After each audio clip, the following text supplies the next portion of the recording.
മതി ഏട്ടാ. തലവേദന കുറവുണ്ടോ? കുറച്ച് റിലീഫ് തോന്നുന്നുണ്ട്. ഏട്ടനെ കൊണ്ട് ചെയ്യിക്കാൻ പാടില്ലാത്തതൊക്കെ ഞാൻ ചെയ്യിപ്പിക്കുക. എനിക്കൊരു ഗിൽറ്റി ഫീൽ തോന്നുന്നു ഏട്ടാ. ഗിൽറ്റി ഫീലിംഗ് എന്തിനാ? എനിക്ക് തലവേദന വന്നാൽ താനെന്താ എനിക്ക് തല മസാജ് ചെയ്ത് തരില്ലേ? ഞാൻ ചെയ്യുന്നത് വേറെ, ഏട്ടൻ ചെയ്യുന്നത് വേറെ. ഭർത്താവ് ഭാര്യയെ പരിചരിക്കുന്നതും ഭാര്യ ഭർത്താവിനെ പരിചരിക്കുന്നതും എല്ലാം ഒന്ന് തന്നെയാണ്. സുഖദുഃഖങ്ങൾ ഒരുമിച്ച് പങ്കുവയ്ക്കുമെന്ന് നമ്മൾ കല്യാണത്തിന് അന്ന് തന്നെ തീരുമാനം എടുത്തതല്ലേ? ആ സത്യം നമ്മൾ പരിപാലിക്കണ്ടേ? എനിക്ക് വേണ്ടി ഏട്ടന്റെ നില മറന്ന് കാര്യങ്ങൾ ചെയ്തു തരിക. അതോർക്കുമ്പോ എനിക്ക് വിഷമം തോന്നുക. അങ്ങനെയുള്ള ഒരു ഫീലിങ്സും താൻ വയ്ക്കരുത്. നമ്മൾ പരസ്പരം സഹായിക്കണം. അതിന് എന്ത് ജോലിയാണെങ്കിലും ശരി, നമ്മൾ ഒരുമിച്ച് തന്നെ ഷെയർ ചെയ്യണം. തലവേദന കുറഞ്ഞോ അതോ ഞാൻ വീണ്ടും മസാജ് ചെയ്ത് തരണോ? കുറഞ്ഞു ഏട്ടാ. ഷുവർ? സത്യമായിട്ടും കുറഞ്ഞു. തനിക്ക് എന്തുകൊണ്ടാ തലവേദന വന്നതെന്ന് എനിക്ക് മനസ്സിലായി. അമ്മയെക്കുറിച്ചും അഖിലിനെ കുറിച്ചൊക്കെ ഒരുപാട് ചിന്തിക്കുന്നുണ്ടല്ലേ? നാളെ മുതൽ തനിക്ക് ഇങ്ങനൊരു തലവേദന ഒരിക്കലും ഉണ്ടാവില്ല.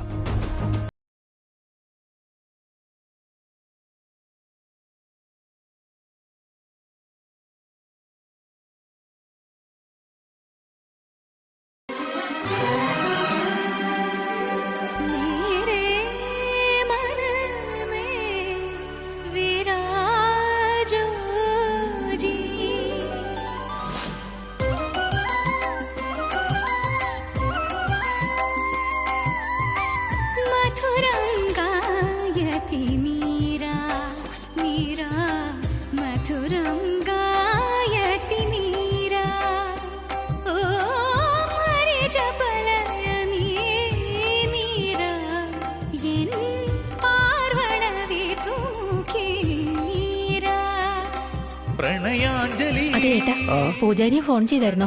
ചെയ്തിരുന്നു ജയന്തി. അദ്ദേഹം പുറപ്പെട്ടു കഴിഞ്ഞു. ഇന്നത്തെ പൂജയ്ക്ക് 11 ചെറിയ പെൺകുട്ടികളെ നമുക്ക് ആവശ്യമുണ്ട്. നമ്മുടെ വീട്ടിൽ അനുവും കീർത്തി ഉണ്ടല്ലോ അമ്മേ. പിന്നെ നമുക്കൊരു 9 കുട്ടികളുടെ മതിയാവും അല്ലേ? അനുവിന്റെ കീർത്തിയുടെ ഫ്രണ്ട്സിനെ ഓൾറെഡി ഇൻവൈറ്റ് ചെയ്തിട്ടുണ്ട് അച്ഛാ. അല്പസമയത്തിനുള്ളിൽ അവരെത്തും. ഭാവനെ, ഒരുക്കങ്ങളൊക്കെ പൂർത്തിയായോ? എല്ലാം റെഡിയാണമ്മേ. പൂജാരിയും കുട്ടികളും വന്നു കഴിഞ്ഞാൽ പൂജ ആരംഭിക്കാം. വസു, ഭാവനയുടെ കൂടെ തന്നെ നിന്ന് പൂജയ്ക്കുള്ള ഏർപ്പാടുകളെല്ലാം ചെയ്തോളൂ. ശരി അമ്മേ. പിന്നെ കാർത്തിക പ്രഗ്നന്റ് അല്ലേ? അവള് പൂജ ചെയ്യാൻ പാടില്ല. കാർത്തികയ്ക്ക് നിങ്ങൾ ഒരു ജോലിയും കൊടുക്കണ്ട. വരൂ പൂജാരി, നിങ്ങൾക്ക് വേണ്ടിയാ ഞങ്ങൾ കാത്തിരിക്കുന്നത്. നിന്നോട് ഞാനൊരു കാര്യം പറയാൻ മറന്നു വസു. നീയും ഇപ്പൊ ഗർഭിണിയായിരിക്കുന്നതുകൊണ്ട് നീ പൂജയൊന്നും ചെയ്യാൻ പാടില്ല. പക്ഷെ അമ്മ... അതെല്ലാം ഞാൻ നോക്കിക്കോളാം. നീ പൂജ കണ്ടോണ്ട് നിന്നാ മതി. ശരി ചേച്ചി. പക്ഷേ അമ്മയ്ക്ക് സംശയമൊന്നും തോന്നരുത്. എനിക്കറിയാം വസു, നീ ടെൻഷൻ അടിക്കണ്ട.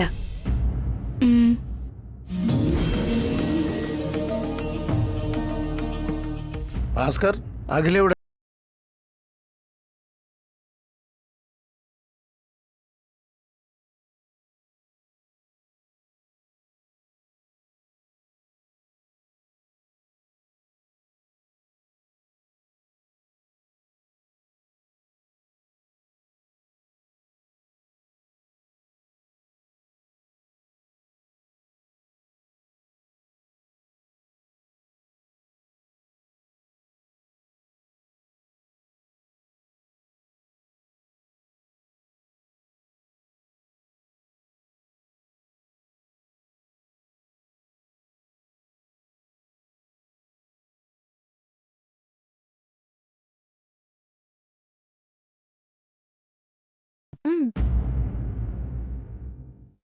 അഖിൽ,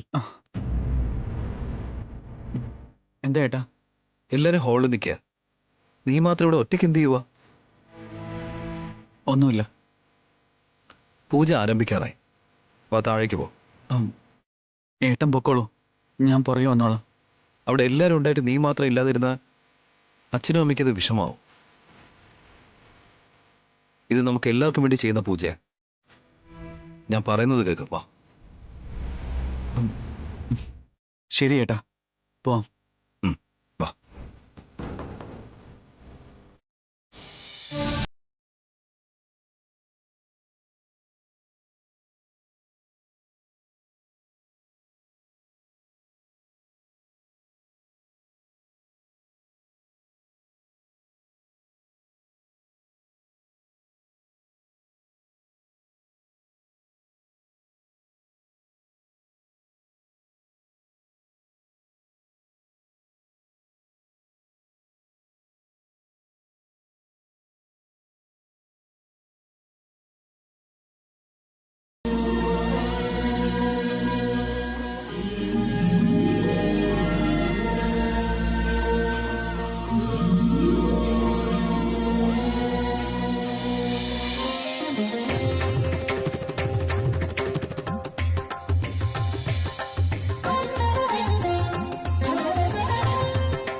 അമ്മേ, ദസറ ആഘോഷത്തോടനുബന്ധിച്ച് നടത്തുന്ന ഈ കന്യകാ പൂജ വളരെ പവിത്രമായതാണ്, ശുഭവും കൂടിയാണ്. പ്രധാനമായും നവമി ദിവസത്തിൽ നടത്തുന്ന പൂജയ്ക്കാണ് വളരെ വിശേഷം. ഇവിടെ ഇരിക്കുന്ന ഈ 11 പെൺകുട്ടികളെയും കൊച്ചുകുട്ടികളായി കരുതാതെ ദേവിയുടെ അവതാരമായി തന്നെ കണ്ട് ശ്രദ്ധയോടെ പൂജ ചെയ്താൽ നിങ്ങൾ ആഗ്രഹിക്കുന്ന എല്ലാ കാര്യങ്ങളും സാധ്യമാകുന്നതാണ്. അതിനുവേണ്ടിയാ ഞങ്ങൾ ഈ പൂജ ചെയ്യുന്നത് പൂജാരി. ഈ പൂജ ആരാ ചെയ്യാൻ പോകുന്നത്? ഞാനാണ് ചെയ്യുന്നത്. അതെന്തിനാ? വസു ചെയ്യാന്നല്ലേ പറഞ്ഞത്?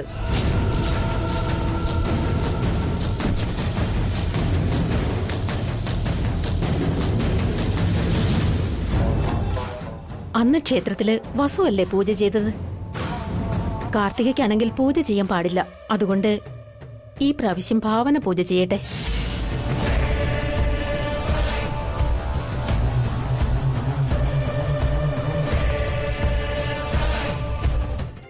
ഭാവനയെടുത്ത് ഈ വീട്ടില് അമ്മയ്ക്ക് ശേഷം അമ്മയുടെ സ്ഥാനത്തുള്ള ആളാ.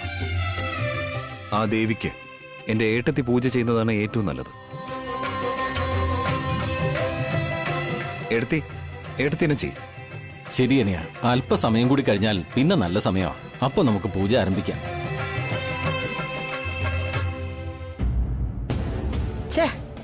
പ്ലാൻ എ ഫെയിലായടി. സാക്ഷാൽ നിന്റെ അമ്മായി തന്നെ ഇതൊക്കെ തടഞ്ഞത്. ഇപ്പൊ എന്താ ചെയ്യാ? പ്ലാൻ ബി നമ്മുടെ കയ്യിലുണ്ടല്ലോ. പെട്ടെന്ന് പോയി ആ ഡോക്ടറെ വിളിച്ചോണ്ട് വാ. ഇത് നോക്ക്, എന്നെ ആർക്കും സംശയം തോന്നാതെ നീ എല്ലാം മാനേജ് ചെയ്യണം. ഞാൻ വേഗം പോയി ഡോക്ടറെ കൂട്ടിക്കൊണ്ടുവരാം. ചെല്ല് ചെല്ല്.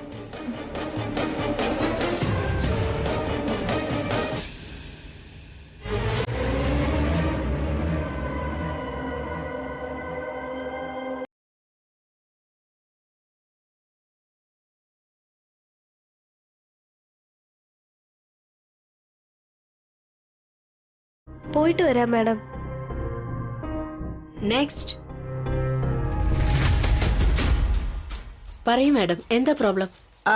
നിങ്ങൾ ഉടനെ തന്നെ എന്റെ വീട്ടിലേക്ക് വരണം ഡോക്ടർ. നിങ്ങൾ ആരാ? ഞാനെന്തിനാ നിങ്ങളുടെ വീട്ടിലേക്ക് വരുന്നേ? എന്നെ നിങ്ങൾക്ക് ചിലപ്പോൾ അറിയില്ലായിരിക്കാം, പക്ഷെ ഞങ്ങളുടെ വീട്ടിലെ വസുന്ധര നിങ്ങൾക്ക് അറിയായിരിക്കും. വസുന്ധര? വസുന്ധര ഡോക്ടറെ അടുത്തല്ലേ ട്രീറ്റ്മെന്റ് എടുക്കുന്നേ? 2 ദിവസം മുന്നേ ഇവിടെ വന്നായിരുന്നല്ലോ. നിങ്ങള് ഏത് വസുന്ധരയെ കുറിച്ചാ പറയുന്നത്? അത് തന്നെ ഡോക്ടർ, സംസ്കൃതി ഇവന്റ്സ് ഓർഗനൈസർ അഭിരാമിന്റെ ഭാര്യ വസുന്ധര നിങ്ങൾക്കറിയില്ലേ? വസുന്ധരയ്ക്ക് ഞാൻ അവളുടെ ഇളയമ്മയാ. അവളിപ്പോ ഗർഭിണിയല്ലേ? ആ കാര്യം ആരോടും പറയരുതെന്ന് വസു പറഞ്ഞിട്ടുണ്ടാവും. വസുവിനും ഡോക്ടർക്കും എനിക്കും അല്ലാതെ ഈ വിഷയം വേറെ ആർക്കും അറിയില്ല. അതെ അതെ, എന്തോ ഫാമിലി പ്രോബ്ലം ആണെന്ന് തോന്നുന്നു. പ്രഗ്നൻസിയെ കുറിച്ച് ആരോടും പറയണ്ടെന്നാ എന്നോട് പറഞ്ഞത്. വസുവിനിപ്പോ എങ്ങനെയുണ്ട്? അവള് സുഖായിരിക്കുന്നെങ്കിൽ ഞാനിപ്പോ എന്തിനാ ഇങ്ങോട്ട് വരുന്ന ഡോക്ടർ? ഇന്ന് പൂജ ദിവസല്ലേ, വേണ്ടാന്ന് പറഞ്ഞിട്ട് പൂജ തുടങ്ങി. അവക്ക് എന്തു പറ്റിയോ എന്തോ, ആകെ ക്ഷീണിച്ച് തല കറങ്ങി വീണു. കണ്ണടയുന്നതിന് മുന്നേ എന്റെ അടുത്ത് രഹസ്യമായി ഡോക്ടറെ കൂട്ടിക്കൊണ്ടുവരാനും പറഞ്ഞു. വേഗം വാ ഡോക്ടർ. വസുന്ധര ഭയങ്കര വീക്കാണ്, റെസ്റ്റ് അത്യാവശ്യോ. ഭാരപ്പെട്ട ജോലിയൊന്നും ചെയ്യണ്ടെന്ന് ഞാൻ പറഞ്ഞിരുന്നതാ. ഞാനും അത് അവളോട് പറഞ്ഞു ഡോക്ടർ, പക്ഷെ എന്റെ വാക്ക് കേക്കണ്ടേ? ഇതുവരെ വീട്ടിലാർക്കും ഡൗട്ടൊന്നും തോന്നിയില്ലല്ലോ? ഇതുവരെ ഒന്നുമില്ല ഡോക്ടർ. ഇനി അങ്ങോട്ട് ദൈവം തന്നെ കാക്കട്ടെ. ശരി, വരൂ.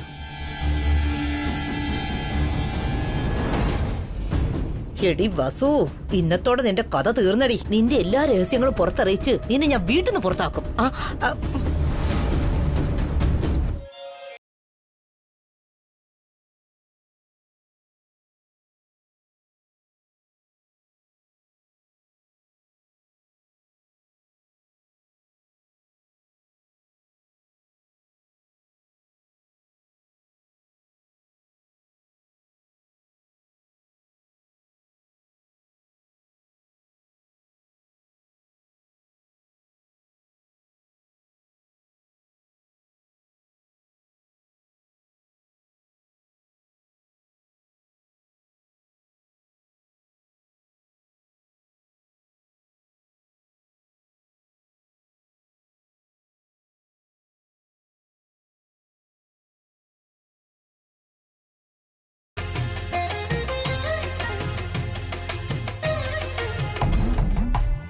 ഡോക്ടറെയും കൊണ്ട് ഇതുവരെയായിട്ട് ആന്റി വന്നില്ലല്ലോ.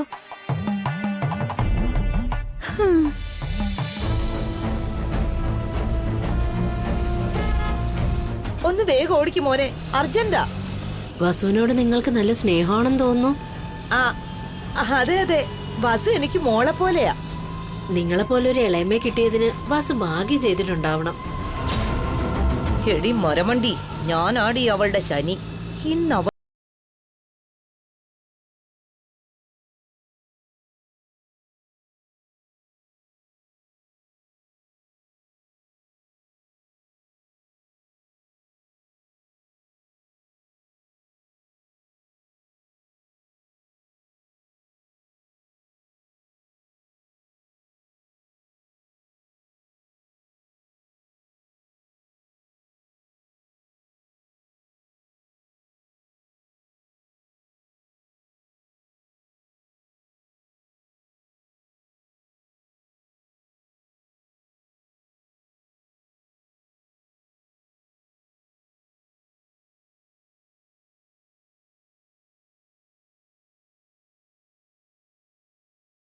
വസുവും കൂടി ചേർന്ന് ചെയ്യട്ടെ മോളെ.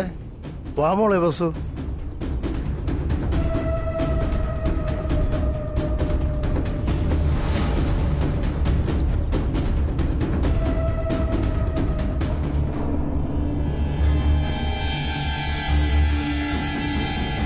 വസുവേടത്തി ഇത്തവണ കൊടുങ്ങുന്ന തോന്നുന്നേ. പ്ലാൻ ബിന്റെ ഒപ്പം എയും കൂടി വർക്കൗട്ട് ആവുന്ന തോന്നുന്നേ. പ്രഗ്നന്റ് ആയ ലേഡീസ് ഈ പൂജ ചെയ്യാൻ പാടില്ലെന്നാ പറയുന്നത്. അമ്മയ്ക്ക് പ്രശ്നമാവോ എന്തോ.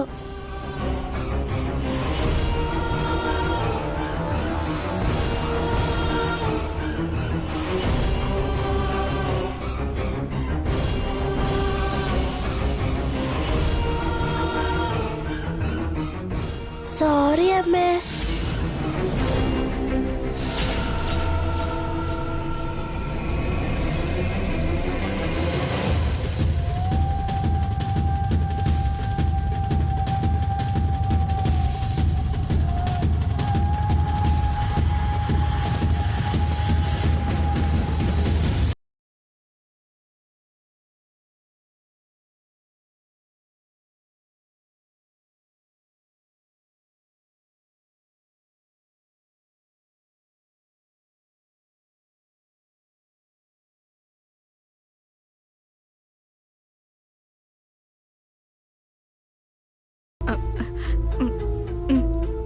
അങ്ങനെയാണോ വസുന്ധര? കന്യകാപൂജ നടക്കുന്ന സമയത്ത് നിനക്കെന്താ ഒരു തലകറക്കം? ആഹാരമൊന്നും കഴിച്ചില്ലേ? സോറി അമ്മേ. വസുന്ധരെ, തനിക്ക് റെസ്റ്റ് എടുക്കണോ? അതെ ഏട്ടാ, ഞാൻ ഈ പൂജ ചെയ്യാതിരിക്കാൻ ഉണ്ണി കണ്ടുപിടിച്ച മാർഗമാ.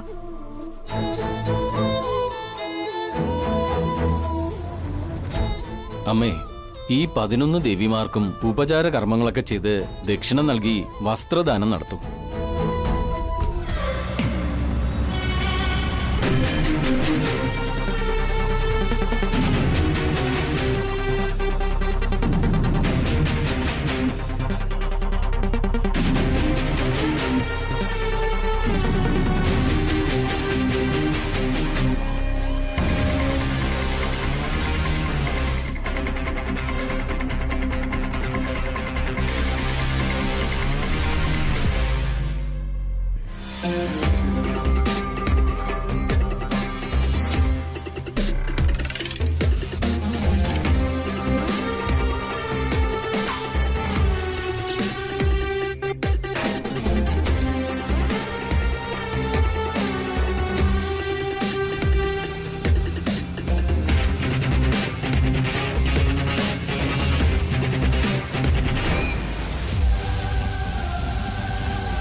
വസു, നിന്റെ എല്ലാ കള്ളത്തരങ്ങളും ഇന്ന് പൊളിയാൻ പോവാടി.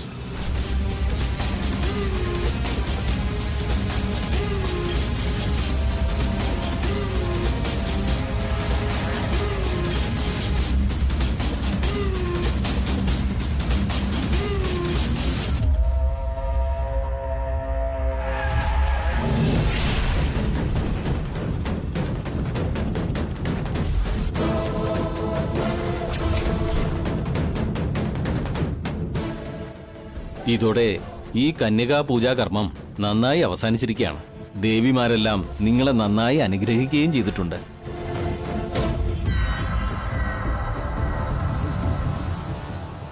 വരൂ വരൂ.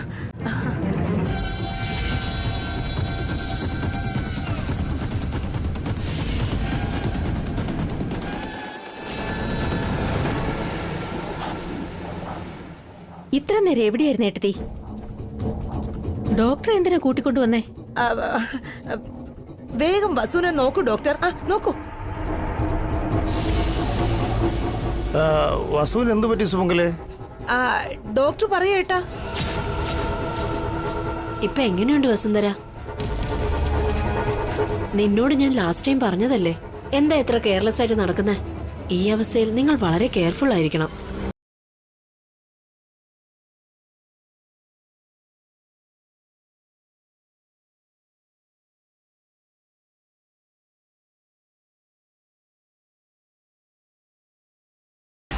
സൂപ്പർ ആന്റി, കൃത്യസമയത്ത് എന്നെ കൊണ്ടുവന്നു. ഞങ്ങളുടെ വസുവിന് എന്താ പറ്റിയത് ഡോക്ടർ? ഒരു തവണ അവള് വന്നു,